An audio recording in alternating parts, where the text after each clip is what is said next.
1 Samuel chapitre 10, traduction Louis II. Samuel prit une fiole d'huile, qu'il répandit sur la tête de Saül. Il le baisa, et dit, « L'Éternel ne t'a-t-il pas oint pour que tu sois le chef de son héritage? Aujourd'hui, après m'avoir quitté, tu trouveras 2 hommes près du sépulcre de Rachel, sur la frontière de Benjamin, à Tseltsac.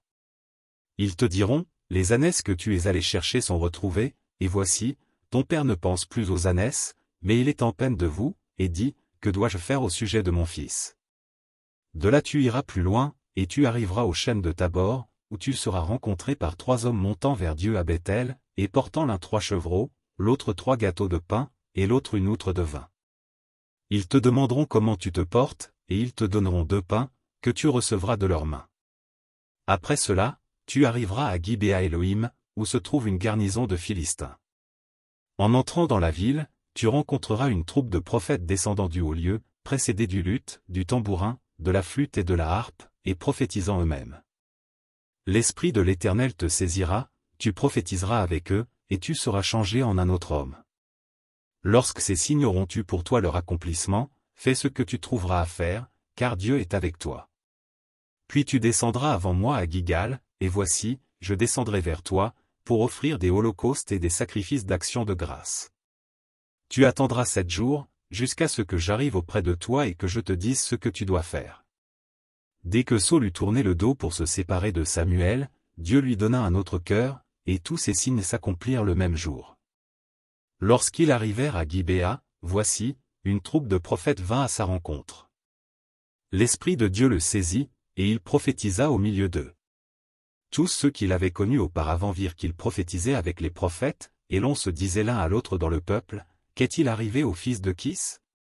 Saül est-il aussi parmi les prophètes ?» Quelqu'un de Gibéa répondit, « Et qui est leur père ?»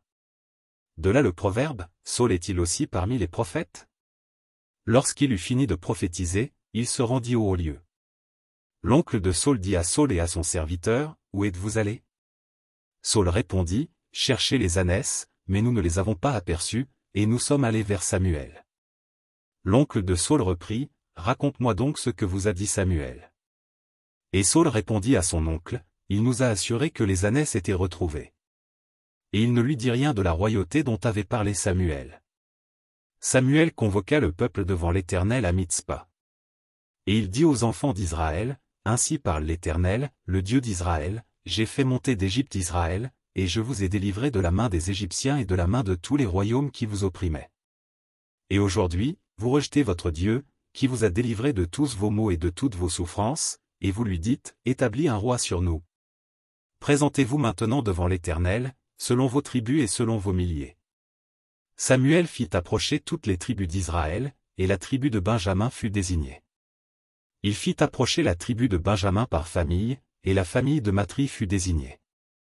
Puis Saül, fils de Kis, fut désigné. On le chercha, mais on ne le trouva point. On consulta de nouveau l'Éternel, « Y a-t-il encore un homme qui soit venu ici ?» Et l'Éternel dit, « Voici, il est caché vers les bagages. » On courut le tirer de là, et il se présenta au milieu du peuple. Il les dépassait tous de la tête. Samuel dit à tout le peuple, « Voyez-vous celui que l'Éternel a choisi? Il n'y a personne dans tout le peuple qui soit semblable à lui. » Et tout le peuple poussa les cris de « Vive le roi !»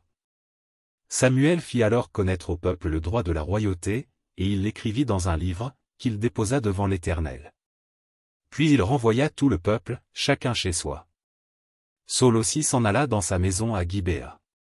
Il fut accompagné par les honnêtes gens, dont Dieu avait touché le cœur. Il y eut toutefois des hommes pervers, qui disaient, « Quoi?